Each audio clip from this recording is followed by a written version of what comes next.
ನಮ್ಮದು ಚನ್ನಗಿರಿ ತಾಲೂಕು ನವಲಹಳ್ಳಿಯಾಗ ಅದೀವಿ. ಒಳ್ಳೊಳ್ಳೆಯಾಗ ನಮ್ಮ ಅಪ್ಪನ ಸ್ವಂತ ಆಸ್ತಿ ಐತಿ. ಆ ವಿಚಾರಕ್ಕೆ ಅಕ್ಕಪಕ್ಕದ ಮನೆ ಈ ಅಕ್ಕಪಕ್ಕದ ಮದುವೆ ಆಗಿದ್ವಿ. ಆಸ್ತಿ ವಿಚಾರ ಆಸ್ತಿ ಬಿಟ್ಟು ಕೊಡ್ತೇನೆ ಅಂತೇಳಿ ಈ ಟೈಪ್ ಮಾಡಿದ್ದಾರೆ. ಆಮೇಲೆ ನಾವು ಇವತ್ತು ಬರ್ತಾರೆ ನಾಳೆ ಬರ್ತಾರೆ ಅಂತ ಕರೆದ್ವಿ. ನಾವು ಮನೆಗೆ ಹೋಗಿ ಹೇಳಿ ಬಂದೀವಿ. ಮೌಲವಿ ಸಾಬ್ಗೆ ಹೇಳಿ ಬಂದ್ವಿ.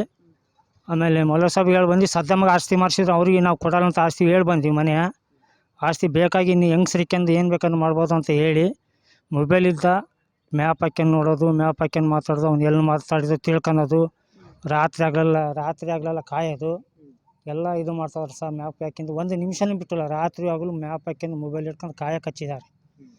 15 ಲಕ್ಷಕ್ಕೆ ನವಲಹಳ್ಳಿ ಜನಕ್ಕೆ ಬುಕ್ ಮಾಡಿದ್ದಾರೆ. ಇವ್ನು ನಾನು ಒಳ್ಳೊಳ್ಳೆ ಕರೆಗೆ ಬರಬೇಡ್ರಿ ಅಂತ ಒಂದು ಪಟ್ಟು ಒಳ್ಳೊಳ್ಳೆ ಕರೆಗೆ ಹೋಗಿದ್ವಿ. ಕಾರ್ ತಗೊಂಡು ತಪ್ಪಿ ಮತ್ತು ದಾದು ಅಂತೇಳಿ ಕಾರ್ ತಗೊಂಡು ಹಿಂದಿಂದ ಬೆನ್ನತ್ತಿದ್ರು. ಪಬ್ಲಿಕ್ ಟಿಬರ್ ಕರೆಸಿ ಕೇಸು ಮಾಡಿಸಿದ್ವಿ. ಜಗಳ ಆದಾಗ ಹೋಗಿ ಕಂಪ್ಲೇಂಟ್ ಕೊಟ್ಟು ಬಂದ್ವಿ. ನಮ್ದೇನು ಕ್ರಮನೇ ತಗೊಂಡಿಲ್ಲ. ಎಲ್ಲ ಮ್ಯಾಪ್ ಮೂಲಕ ಎಲ್ಲ ನೀನು ಎಲ್ಲಿ ಹೋದ್ರೆ ಕಂಡಿಡ್ತೀವಿ. ಮುಂಬೈಗೆ ಹೋದ್ರೆ ಕಂಡಿಡ್ತೀವಿ, ಬೊಂಬೈಗೆ ಹೋದ್ರೆ ಕಂಡಿಡ್ತೀವಿ. ನೀನು ದಾವಣಗೆರೆ ಜಿಲ್ಲೆ ಬಿಟ್ಟರು ಕಂಡಿಡ್ತೀವಿ ಹೋಗಂತೇಳಿ. ಎಲ್ಲಿದ್ದರೂ ಕರ್ನಾಟಕ ಬಿಟ್ಟರು ಕಂಡಿಡ್ತೀವಿ ಅಂತೇಳಿ ಮೊಬೈಲಿದ್ದ ನೆಟ್ ಮೂಲಕ ಕಿವಿಗೆ ಹಾಕೋದು, ಹೊಟ್ಟೆ ಹಾಕೋದು, ಮೈ ಜುಮ್ ಅನ್ಸೋದು, ಡಾಟಾ ಹಾಕಿ ಈ ಟೈಪ್ ಮಾಡ್ತಿದ್ದಾರೆ ಸರ್. ನಮಗೆ ರಕ್ಷಣೆ ಸಿಗ್ತಾಯಿಲ್ಲ, ಸರ್ಕಾರದಿಂದಲೂ ಸಿಗ್ತಾಯಿಲ್ಲ. ಮುಂಚೆಲೇ ಅವರೇ ಹೋಗ್ತಾರೆ ಮೊಬೈಲಾಗೆ ಫೋನ್ ಪ್ಲೇ ಮಾಡಿ ಅವ್ನು ಹುಚ್ಚ, ಅವ್ನು ಸುದ್ದಿ ಅವನು ಕ್ರಮ ತಗೋಬೇಡ್ರಿ ಅಂತಾರೆ. ಇವರು ಸಾಕ್ಷಿ ಇದ್ದರು. ಅವ್ನು ಹುಚ್ಚ, ಅವ್ನು ತಗೋಬೇಡ್ರಿ ಅಂತ ಹೇಳಿದರು. ಸಾಕ್ಷಿ ಇದ್ದರು. ಕೇಸ್ SP ತನಕ ಹೋದ್ರೆ ಕೇಸ್ ಹಿಡೀಲಿಲ್ಲ. ಮೊನ್ನೆಗೆ ಕಂಪ್ಲೇಂಟು ಮತ್ತು ಪಬ್ಲಿಕ್ ಟಿಬರ್ ಕರೆ ಕಳಿಸಿದ್ವಿ. ನಾವು ನಿಮ್ಮ ತಂಟೆ ಬರೋದಿಲ್ಲ, ನಿಮ್ಮ ಆಸ್ತಿ ಸುದ್ದಿ ಬೇಡ ಅಂತೇಳಿ ಮತ್ತು ಮೊಬೈಲ್ನ ಹಿಡ್ಕೊಂಡು ನೋಡಿ ಭಾಳ ಮಾತಾಡ್ತಾರೆ. ಮೊಬೈಲ್ ಹಿಡ್ಕೊಂಡು ನೋಡಿ ಭಾಳ ಮಾತಾಡ್ತಾರೆ. ಭಾರಿ ಹಿಂಸೆ ಮಾಡ್ತಾರೆ. ಡಾಟಾ ಹಾಕಿದ್ರೆ ಭಾರಿ ಹಿಂಸೆ ಆಕತಿ. ಮೈಯೆಲ್ಲ ಜುಮ್ ಅಂತತಿ.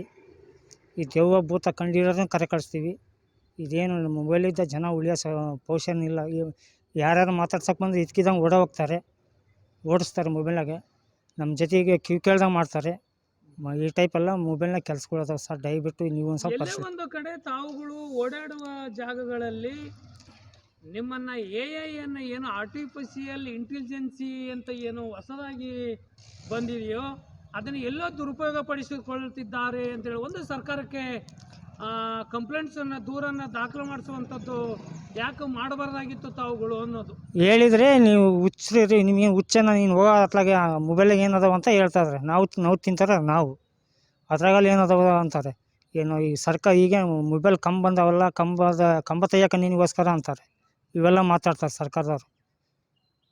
ಈಗ ನೀವು ಒಂದು ಸಾರಿ ಸಂತೆಬೆನ್ನೂರನ್ನ ದೂರನ್ನು ಪೊಲೀಸ್ ಸ್ಟೇಷನ್ನಲ್ಲಿ ದಾಖಲಾತಿಯನ್ನು ಮಾಡುವಂಥದ್ದು ಮಾಡಿದ್ರಿ ಅಂತಲೂ ಕೂಡ ತಾವು ಹೇಳಿದ್ರಿ. ಯಾಕೆ ಆ ಪೊಲೀಸ್ ಇಲಾಖೆಯವರು ಕ್ರಮ ಕೈಗೊಳ್ಳಿಲ್ಲ ಅನ್ನೋದು?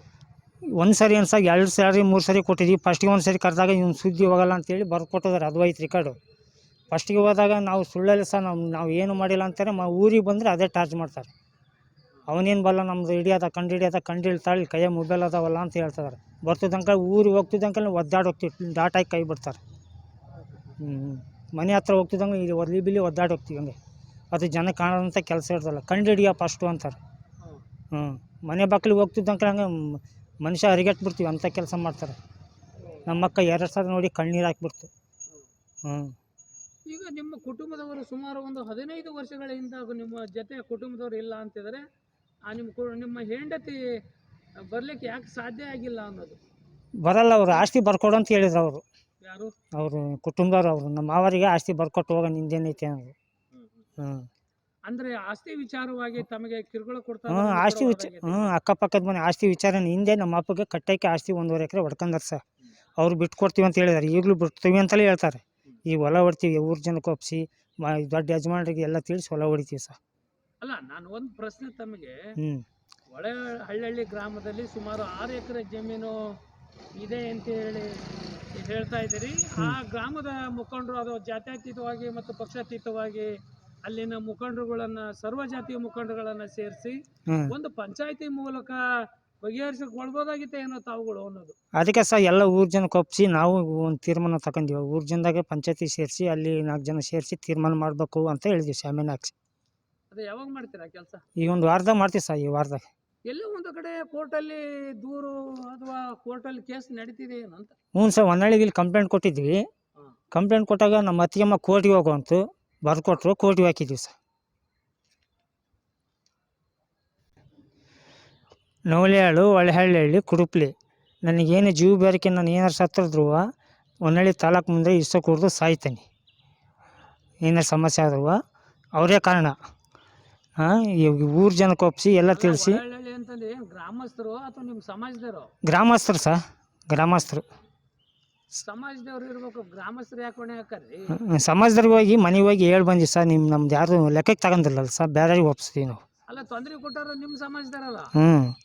ಸಂಧಿ ಕೊಡ್ತಾರೆ ನಮ್ಮ ಜನದವರು. ಆದರೂ ಇನ್ನೊಂದು ಟೈಮ್ ಕೇಳ್ತೀವಿ, ಈ ಸಮಸ್ಯೆ ಬಗೆಹರಿಸ್ಬೇಕಂತ ಇದೊಂದು ಟೈಮ್ ಕೇಳ್ತೀವಿ. ಬಗೆಹರಿಸ್ದೇ ಇದ್ದರೆ ಮುಂದಿನ ಕ್ರಮನ ನಾವು ಇಲ್ಲಿ ತಾಲೂಕು ಆಫೀಸಿನ ಮುಂದೆ ಶಾಮಿಯಾನ ಹಾಕ್ಸಿ ಎಲ್ಲ ವಿಷಯ ತಿಳಿಸಿ ತೀರ್ಮಾನ ಈ ಜನಕ್ಕೆ ಮರಂಡಿ ಇದನ್ನು ಸತ್ಯಾಗ್ರಹ ಹೂಡ್ತೀವಿ.